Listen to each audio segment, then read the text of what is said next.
Oh, what is going on, everybody? This is Nathan Payne. We got my man right here. What's up, Nathan? Yo, what's going on, brother? Oh, man, I'm ready. So, hey, for those of you that don't know who we are, have never seen what we do is we show you how to get deals, especially going to show you how to get deals using Privy, and we're going to show you not just talk about it. We love showing because it's not so much about, the theory. Everyone can find the theory and the information. We want to show you the implementation. So, we're going to be diving deep. We actually have a deal under contract right now that we got using what we call the painless wholesaling method, where we find a buyer first. We use their criteria, get it under contract, and it's already sold at that point. So we're going to talk about this deal that we have and, show you how we got the filters. And also we're going to dive into why making offers and just busting out offer after offer is not the way to go. It's going to be a lot of quantity, but little quality. That's not going to get you where you need to go. Nathan, what do you got to say to that about that? Man, guys, yeah, definitely stay tuned. We're going to be showing you guys a bunch of cool stuff. Again, the one thing I really want to kind of just sound true for everybody, quality over quantity. Guys, I cannot tell you how many people I've talked to, how many people I see that, they're like, oh, I'm making all these offers. I've been told, oh, make a bunch of offers, make offers, make offers, and they're not getting deals. Guys, it's because they're doing quantity. I was talking to a gentleman a couple months ago to where he's like, Nate, he's like, I don't know what I'm doing wrong.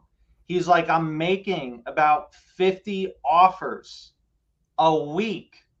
And he's like, I've been at it for like 6 months. I haven't gotten a deal yet. And I'm like, dude, 50 offers a week? I was like, what does that even look like? And he's like, yeah, brother. He's like, what I do is like I work with my buddy, and he'll kind of send me the properties, and then I'll underwrite them, I'll analyze them, comp them, and he's like, that takes a ton of time. And then we type up an offer and we email it. I'm like, do you call the agent? Do you talk to him? Do you find out any details? He's like, no. I'm like, so you just cold email a really low offer? He's like, yeah. I'm like, well, brother, that's your problem. I was like, you don't need to do 50 offers a week. Like, cut that down to one. One quality offer a week will get you more deals than 50 cold, just email offers a week. 100%. So bro, I love that you said that. That's exactly right. I love it. And you can feel so much better about it too. Yeah. So about 2 years ago, we thought it was about my company, Offer on Homes. We thought it was about the quantity of offers sent. So we figured out like a way to send automated offers out to emails, and we networked with an agent in our market, and we were sending out offers that were signed like on the Rep C, like legit offers. And I think we sent out like 500 offers and didn't get one deal. But we didn't talk to any agents. We would just send the offer to their email and talk to them through like text emails.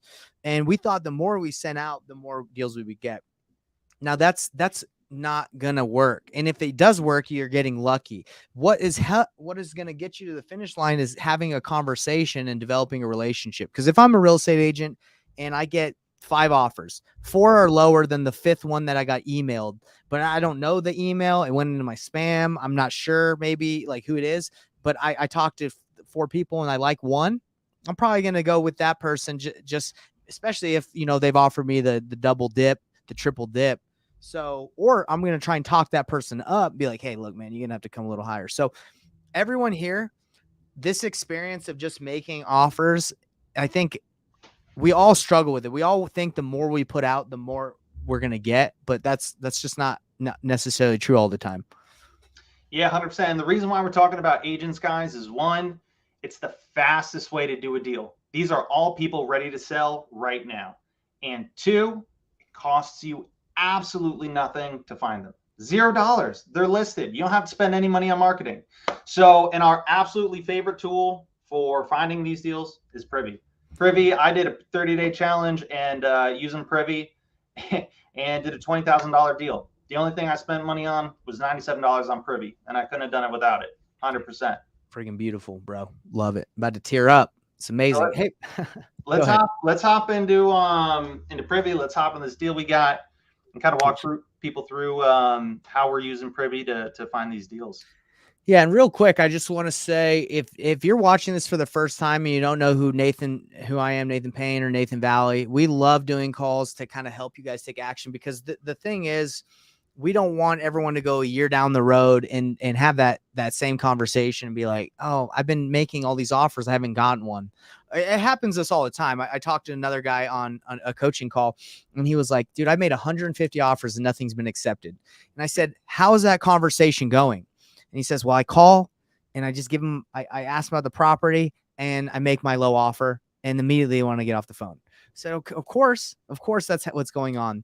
And that's not what we tell you to do. Nathan, you do a great job of prepping the offer before you make it. But before we kind of go into making the offer, let's go into Privy and show you guys how we came up, how we found this deal and what we teach, so you guys can go implement this. Let's see. Let me pull it up. And as he's pulling up Privy, guys, one of these days we'll kind of do a special episode to show you guys how we use Privy to literally bring us deals while you sleep. No, like no gimmick, 100%. Wake up every morning, you've got properties that meet exactly what you're looking for, and you can call them. That's what I did during my 30-day challenge. Man, you guys can get so many deals just from doing that, and it doesn't even take much time at all. Yeah, and everybody give us a shout out if you can, where you're watching this from. We're here to help. We're not just here to talk. We want to provide value. So if you have questions, if you need any help, just comment. We'll do our best to answer them. But let's go with the process. So again, Zishan is a virtual assistant of ours, and he is on the MLS. He's on Privy looking for deals that meet the criteria of our buyers. So we do, again, what's called painless wholesaling. It's where we look for, we build good relationships with buyers, then we get their buy box criteria and then search online, MLS, other wholesalers, Privy for deals. So let me show you. This is our buy box criteria. We put a lot of our good buyers in here for people to use that work with us, but I'm just going to show you. This is one of our top cash buyers in the Metro Atlanta area where, we should be able, they tell us exactly what they want. We lock it up and then we send it to them. They do an inspection, but that's pretty much it, where we're at on that. So right here, we know exactly what they want. They're targeting single family residential homes. However, condos and townhomes are approved, but they said, however, sometimes they're approved. So we don't want to waste our time on like trying to figure out which ones are they cool with. Let's just go with single family. Then they say built after 1960. They want anything above 3 bedrooms, above 2 baths, 1 to 2,700 square feet, lot size under an acre, and they want in this price range. Okay. So that's a good criteria. Now, obviously, you can get deeper, but that's kind of what we're looking at. So we would go to Privy, and let me show you again. You just go to the Atlanta area, and I know according to the map what they want. They want, this is like the hot spot for them. So you can draw it, or you can just type in Atlanta. You go to filters, and you start. You can do a quick one. You can do fix and flip, pop top, but I actually can want to just go and do what they said. So 3, 2 bass stories. They didn't say basement, didn't say HOA, year built. They don't want anything older than 1960. All stories, blah, blah, blah, low days on market. Now, if you want to filter this out even more, you can put a specific days on market. For me, I don't care if it went on there today or like 90 days ago. I want to look at what opportunities are there. Listing source, MLS, past 6. Let's see. Now, guys, what he's doing is, having MLS access is really cool. You might be friends with an agent, or you might be a real estate agent yourself and have direct access to the MLS. Or maybe you don't have any connections at all. One, Privy, they have a list on the website of all the different markets that they have direct MLS access to. True direct MLS access. Guys, that's invaluable in and of itself. 100%. But the real magic, what Privy does that even the MLS doesn't do, is Privy, not only does it give you that direct MLS access in those markets, but it also allows you to use filters like this so you can sort through, instead of having to manually scroll through and look at hundreds of listings to find the 1 or 2 that you want to call. Instead, you can set up your filters and your criteria so that Privy will sort it for you and say, hey, you don't have to spend hours and hours and hours going through these hundreds of properties. You can just here are the 3 properties. Here's the 4 properties that meet exactly what you're looking for. Call these 3, call these 4. And so, guys, that's how you're able to compress days and weeks worth of time into literally minutes. That's right. That's right. Now, then what you do is you just go to the area you want. Now, I drew a big area, right? But I know the hedge fund is really looking in this area where it's kind of the homes are a little bit cheaper. Ellenwood area, that's where ours is currently under contract.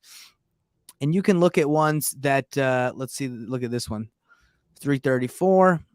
Man, this one looked like it's gonna need a lot of work, brother. It's just been lived in. I guess I bet this thing was built in.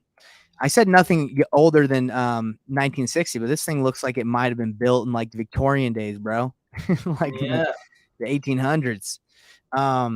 But who knows? So that's how we're using this effectively and efficiently, is we're setting the criteria where this is coming in and it's giving us properties that it thinks are good opportunities, and then we're making calls to the agents and we're building a relationship. So when you're calling them, you're not necessarily just calling them to make a lowball offer immediately, and if they don't accept it, you're not talking to them again. You're trying to build a relationship with these agents, because if it's not this one, you want the next one. You want that pocket listing. So if you were going to do the model of quantity versus quality, you would just go, you would text this an offer, you would text this one an offer, you would text all these an offer, and you're just going to be running in circles, because they probably won't even answer you. But if you call, make that connection and build that relationship, then you're rolling. We've got a question here from Alice. Can you explain Mayo max allowable offer in Privy in Atlanta, Georgia area, please? Great. Nate, do you want to take this one, or you want me to take it? You got it, bro. That's a great question. Guys, I kind of have a bit of a contrarian view when it comes to max allowable offer. Most people will tell you max allowable offer is blank percentage times ARV minus repairs, and that's your max allowable offer. And then from that, you have to subtract your assignment fee. I completely disagree with that. Reason being is max allowable offer is whatever your buyer can pay. Yeah. So, and that's kind of where we, with the painless method, we do things totally different. Because if you're using Privy and you're using a standard max allowable offer formula that most other people are probably teaching you guys to use, like take 70% times ARV minus repairs, and then use this general price per square foot to figure out the estimated rehab. Guys, if you are doing those things, you are missing out on so many deals. And if you're calling people and making offers and they're hanging up on you, or they're saying there's absolutely no way, or, oh, I've already got offers from investors way higher than that, it's because you're using those formulas. So pretty much max allowable offer, again, when you have the relationship with the buyer, which is where you should all be starting first. We're not talking about like reverse wholesaling. I know some people have heard about that, but a true relationship with your buyer, to where to the penny what your buyer is able to pay. That is your max allowable offer. What is my relationship with my one buyer, right? What is he able to pay? That's my max allowable offer. Maybe I have a different relationship with another buyer. Maybe his max allowable offer is a bit more. It's going to be different for each person. So I hope that kind of helps explain the question a little bit. Probably wasn't the answer you were looking for. No, that's a great answer. Yeah, because the thing is, like, everybody wants to just know like exactly what to offer like all the time. And if you put yourself in that box where you're like, okay, I'm gonna offer this and I won't budge, like you're gonna miss out on a lot of deals, because you might have a buyer that just loves that area and is willing to pay a little bit more. Let me explain a deal that I just had that I was working on. So this house, we went there with a buyer. I brought a buyer on a house that I didn't have it under contract yet, just because I'm tight with my buyer. So I was like, hey, come with me. Tell me what you'd pay. So the buyer goes in there. He says, I need to be at 330. I was like, okay, 330. The seller wants 400,000. You're at 330. So then I hit up the lady, the escrow officer of my title company, and I said, who do you know that's buying in this neighborhood, in this part of our area, Sandy? She's like, oh, I know this person. Reach out to him. So it was a broker that was representing a family that was looking for the next flip. So they came by and they offered 400,000. And I was like, whoa. So they just went up $70,000 from that buyer I had that ran his traditional numbers. Why did they want to pay $70,000 more? Well, they wanted to pay $70,000 more because they were about to buy another property. The seller backed out. They had their hard money lined up, and they already apparently established paying interest on it. So they were really motivated to get their money into another deal, and they thought they could do the deal for cheaper than the other flipper. So that's the kind of relationships we're talking about that can move a deal to the finish line when the seller is too high, but you have relationships, who's out there. And unfortunately, the buyer can't go up more than 400,000, and the seller won't go less than 400,000. So we're at a standstill, but at least we know we have the best buyer out there. Like no one's beating that, because all the other buyers that I know that are going to run their numbers normally are going to be like 330, 340. So yeah, that's all I got to say with that. Can I actually share my screen real quick? Bro, you can share your screen all day. And someone said that's the biggest water bottle I ever seen. I'm not sure what you're referring to. Oh, it's got to be this. Oh my gosh, that is the biggest water bottle I've ever seen. The funny thing is that's actually a downsize from the water bottle I used to use. All right, let me share out, bro. Nice. You go to. I got to stop sharing, then you share. But anybody that's watching, like, I hope you're taking to heart like what we're saying. We're not telling you to work harder. We're telling you to work smarter, which means you get to do less. Which is amazing. You're like, what? He's telling me I can do more deals with less work. 100%. And guys, this is what working smarter is. So we kind of quickly ran through of when you have that buyer first, you now know what should I be setting my filters for in Privy. When you set those filters, you can now save that search. And when you save it, Privy will send you emails just like this. Emails every single day, or whatever you put. It'll send you emails saying, hey, here are the properties that, are new, that just hit your criteria. Hey, here's the most important properties for you to look at. And so each morning I can wake up and I'll scroll and I'll look at, hey, what are the 5, 6 properties? Man, for this one, Privy sent me a ton. When I say a ton, like 10. You don't need to look at 1,000 properties. You just need to look at the 2 or 3 right ones. So what I would do is I would look at my Privy emails like this, and then I would kind of double check and take a look, see which properties are worth my time to call. Guys, if you don't have 8 hours a day, this is what allows you to invest in real estate. This is what allows you to find deals. This is what allows you to wholesale with limited time. When you've only got an hour or 2 hours, this by far, in my opinion, it's the only way to do it. I've done cold calling. I've done driving for dollars. I've done direct mail. Guys, nothing works like this does. And so what I do is I go in my emails here and I'll take a quick look. And I'll bring up the property, and it brings it up here in Privy. When you click on the link, takes a bit of a minute there. All right, let's try it again.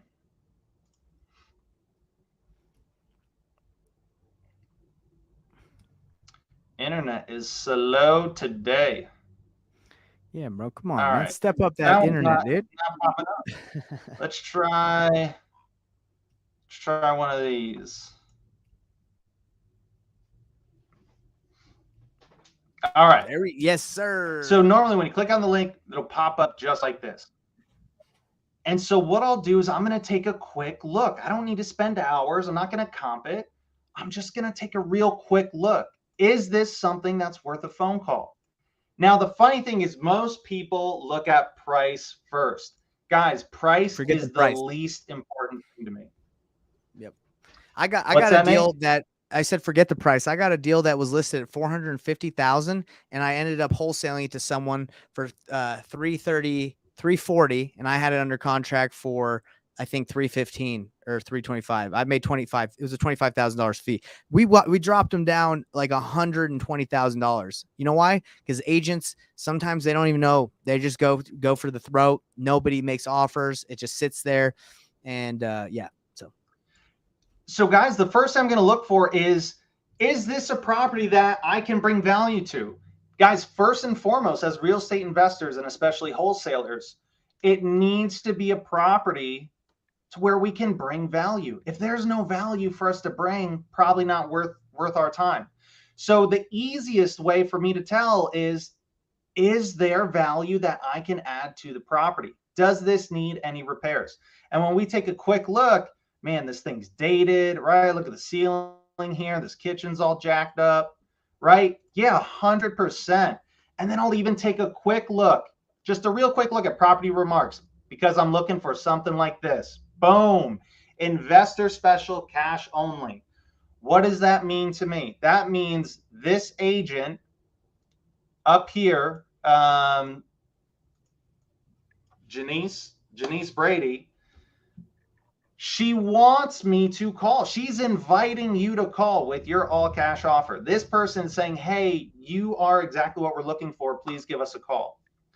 And so for me, just based on pictures, and then the other thing would be here. Now, I don't like 2 bedrooms. Typically, I would only call something if it's 3 bedrooms, but it's also a 2-bedroom, 1 bath, but it's almost 1,400 square feet. So they might have accidentally entered in the information wrong. Or there might be an opportunity to put in a 3rd bedroom and a 2nd bath. So I would actually still call this property. Now, the other thing I look at is how many days has it been listed?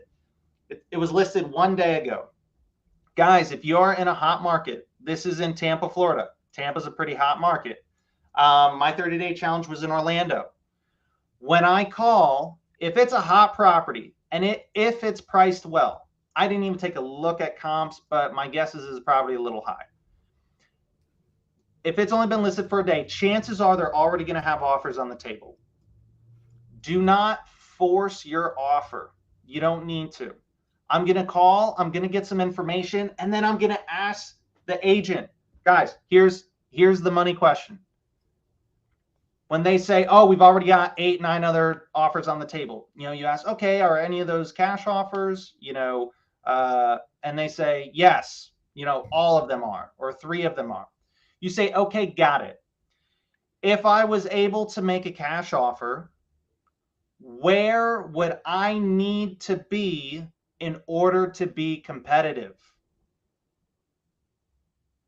That's the question, guys. Where would I need to be in order to be competitive? And let the agent tell you.